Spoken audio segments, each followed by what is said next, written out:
Sırp, mallar hazır mı? Hazır Eşref. Teslimat işini yaptık. Eşref Rüya dizisi yeni bölümünde Eşref Nisan'ı terk edecek, son sahnede yetimlerden yana tercih kullanacak.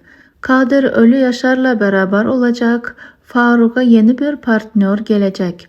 Ölü Yaşar yetimleri ortadan kaldırıp ihtiyarın kuracağı masada liderlik koltuğunda oturmayı planlıyor.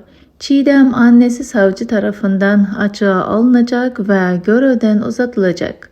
Çiğdem ise Kadir'le birlikte yoluna devam edecek ve Eşref'i bitirmek için yeni planlar yapacak. Daha fazla Eşref Rüya dizisi analizleri gelmesi için kanalımıza abone olmayı, bildirimler tuşunu da açmayı unutmayın.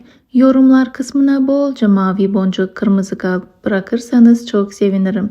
Yeni analizlerde tekrardan sizlerle görüşmek dileğiyle, hoşça kalın.